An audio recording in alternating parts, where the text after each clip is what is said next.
Once a devotee asked Bhagwan Sri Ramana Maharishi, "What is the highest goal of spiritual experience for man?" Maharishi said, "Self realization." Then devotee asked, "Can a married man realize the self?" Maharishi told, "Certainly, married or unmarried, a man can realize the self because that is here and now. If it were not so, but attainable by some effort at some time, and if it were new and had to be acquired, it would not be worth pursuit because what is not natural is not permanent either. But what I say is that the self is here and now and alone." Then devotee asked, "A salt doll diving into the sea, but will not be protected by a waterproof coat. This world in which we have a toil day in and day out is like the ocean." Maharishi told, "Yes, the mind is the waterproof coat." Then devotee asked, "So then, one may be engaged in work and free from desire, keep up one's solitude, but life's duties allow little time to sit in meditation or even to pray?" Maharishi said, "Yes, work performed with attachment is a shackle, whereas work performed with detachment doesn't affect the doer. He is, even while working in solitude, to engage in your duty is the true namaskar, and abiding in God is the only true asana."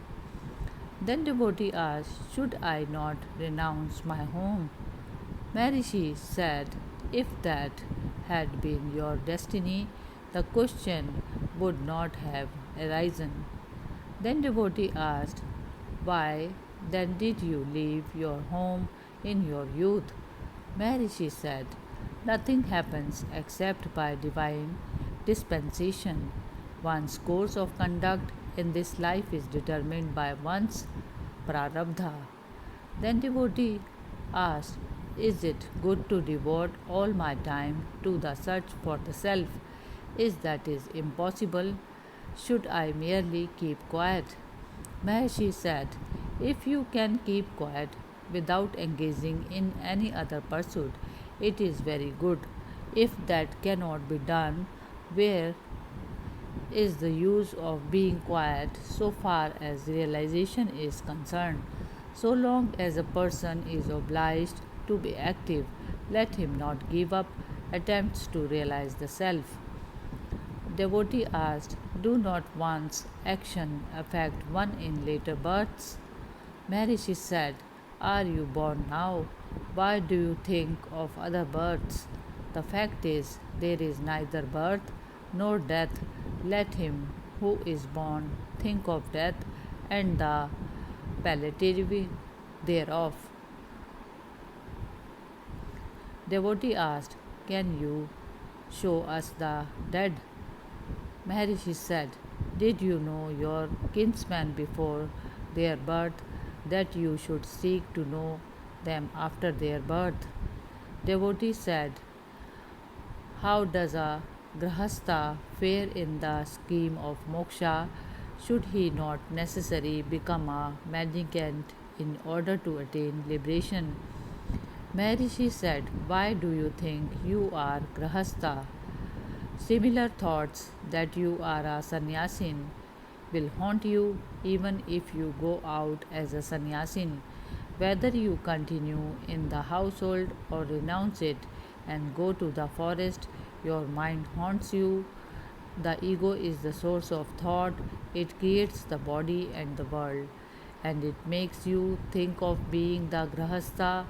If you renounce, it will only substitute the thought of sannyasa for that of grahastha, and the environment of the forest for that of the household, but the mental obstacles are always there for you. They even increase greatly in the new surroundings. It is no help to change the environment. The one obstacle is the mind. It must be got over, whether in the home or in the forest. If you can do it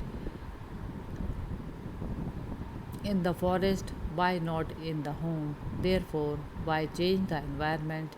Your effort can be made even now, whatever be the environment. Devotee asks, is it possible to enjoy samadhi while busy in worldly work? Maharishi said, the feeling I work is the hindrance.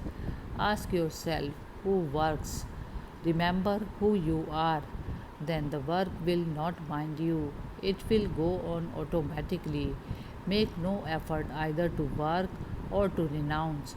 Your effort is the bondage. What is destined to happen will happen. If you are destined not to work, work cannot be had even if you hunt for it. If you are destined to work, you will not be able to avoid it. You will be forced to engage yourself in it. So leave it to the higher power. You cannot renounce or retain as you choose. Then devotee asked, Bhagwan said yesterday that while one is engaged in search of God within, outer work would go on automatically.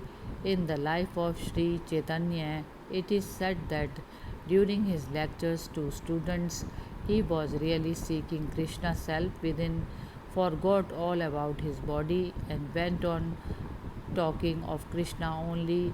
This raises a doubt whether work can safely be left to itself. Should one keep part attention on the physical work? Maharishi said, the self is all. Are you apart from the self, or can the work go on without the self? The self is universal, so all actions will go on whether you strain yourself to be engaged in them or not. The work will go on of itself. Thus, Krishna told Arjuna that he need not trouble to kill the Kauravas, they were already slain by God. It was not for him to resolve to work and worry himself about it, but to allow his own nature to carry out the will of the higher power. Then devotee asked, but the work may suffer if I do not attend to it. Maharishi said, attending to the self means attending to the work. Because you identify yourself with the body, you think that work is done by you, but the body and its activities, including that work, not apart from the self. What does it matter whether you attend to the work or not? Suppose you walk from one place to another, you do not attend to the steps you take, you yet you find yourself after a time at your goal. You see how the business of walking goes on without your attending to it, so also with other kinds of work. Then devotee is it then like sleepwalking? Maharishi said, like somnambulism, quite so. When a child is fast asleep, his mother feeds him. The child eats the food just as well as when he is fully awake. But the next morning he says to the mother, Mother, I did not take food last night. The mother and others know that he did, but he says that he did not. He was not aware, still the action had gone on. A traveler in a cart has fallen asleep. The bulls move, stand still, or are unyoked during the journey. He doesn't know these events but finds himself in a different place after he wakes up. He has been blissfully ignorant of the occurrences on the way, but the journey has been finished. Similarly, with the self of a person, the ever wakeful self is compared to the traveler asleep in the cart. The waking state is the moving on the of the bulls. Samadhi is there standing still, because samadhi means Jagrit Sushupti, that is to say, the person is aware but not concerned in the action. The pulls are yoked but do not move. Sleep is the unyoking of the bulls, for there is complete stopping of activity corresponding to the relief of the bulls from the yoke. Or again, take the instance of the cinema. Scenes are projected on the screen in the cinema show, but the moving pictures do not affect or alter the screen. The spectator pays attention to them, not to the screen. They cannot exist apart from the screen, yet the screen is ignored. So, also, the self is the screen where the pictures, activities, etc. are seen going on. The man is aware of the latter but not aware of the essential former. All the same, the world of pictures is not apart from the self. Whether he is aware of the screen or unaware, the actions will continue. Devotee asked, "But there is an operator in the cinema." Maharishi said, "The cinema show is made out of insentient materials. The lamp, the pictures, the screen, etc. are all insentient, and so they need an operator, the sentient agent. On the other hand, the self is absolute consciousness and therefore self contained. There cannot be an operator apart from the self." Devotee asked, "I am not confusing the body with the operator. Rather, I am referring to Krishna's word in chapter 18, verse 61 of the Gita. The Lord of Arjuna dwells in the heart of every being, and he, by his delusive power, spins round all beings, set as if on a machine." Maharishi said, "The functions of the body involving the need for an operator are born in mind. Since the body in Jada or insentient, a sentient operator is necessary because people think that they are jivas." Krishna said that God resides in the heart as the operator of the jivas. In fact, there are no jivas and no operator, as it were, outside them. The self compromises all. It is the screen, the pictures, the seer, the actors, the operator, the light, the theatre, and all else. You're confounding the self with the body and imagining yourself the actor is like the seer representing himself as an actor in the cinema show. Imagine the actor asking if he can enact a scene without the screen. Such is the case of the man who thinks of his actions apart from the self. Devotee asked, "On the other hand, it is like asking the spectator to act in the cinema picture, so we must learn sleep waking." Maharishi told, "Actions and states are according to one's point of view. A crow, an elephant, a snake. Each makes use of one limb for two alternative purposes. With one eye, the crow looks on either side. For the elephant, the trunk serves the purpose of both a hand and a nose, and the serpent sees as well as hears with its eyes. Whether you say the crow has an eye or eyes, or refer to the trunk to the elephant as hand or nose, or call the eyes of the serpent its ears, it means all the same. Similarly, in the case of the jnani, sleep waking or waking sleep or dream sleep or dreaming wakefulness are all much the same thing." Devotee said, "But we have to deal with a physical body in a physical waking world. If we sleep while working is going on or try to work while asleep, the work will be wrong." Maharishi said, "Sleep is not ignorance, it is one's pure state. Wakefulness is not knowledge, it is ignorance. There is full awareness in sleep and total ignorance in waking. Your real nature covers both and extends beyond. The self is beyond both knowledge and ignorance. Sleep, dream, and waking states are only modes passing before the self. They proceed whether you are aware of them or not. That is the state of the jnani, in whom pass the states of samadhi, waking, dream, and deep sleep. like the bulls moving, standing, or being unyoked, while the passenger is asleep. These answers are from the point of view of the Agyani. Otherwise, such questions would not arise. Devotee asked, "Of course, they cannot arise for the self who would be there to ask, but unfortunately, I have not yet realized the self." Maharishi said, "That is just the obstacle in your way. You must get rid of the idea that you are an Agyani and have yet to realize the self. You are the self.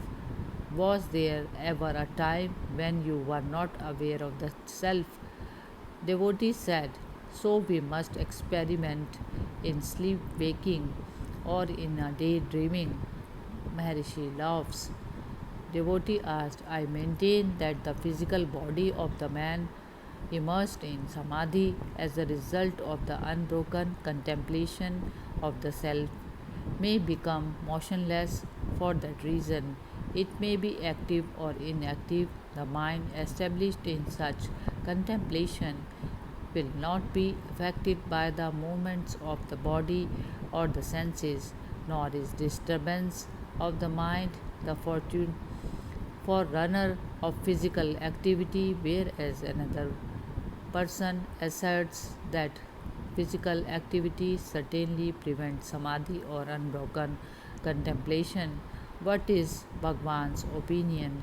You are the abiding proof of my statement." Maharishi said, "Both of you are right. You refer to Sahaj Nirvikalpa Samadhi and the other refers to Kevala Nirvikalpa Samadhi. In the latter case, the mind lies immersed in the light of the self, whereas the mind lies in the darkness of ignorance in deep sleep, and the subject makes a distinction between samadhi and activity after waking up from samadhi. Moreover, activity of the body, of the sight, of the vital forces, and of the mind and the cognizing of objects, all these are obstructions for one who seeks to realize Kevalya Nirvikalpa Samadhi. In Sahaj Samadhi, however, the mind has resolved into the self and has been lost. The differences and obstruction mentioned above do not therefore exist here. The activities of such a being are like the feeding of a somnolent boy, perceptible to the onlooker but not to the subject. The traveler sleeping in the moving cart is not aware of the motion of the cart because his mind is sunk in darkness, whereas the Sahaj Jnani remains unaware of his bodily activities because his mind is dead, having been dissolved into the ecstasy of Chidananda, bliss of the self. Hari Om Tat Sat.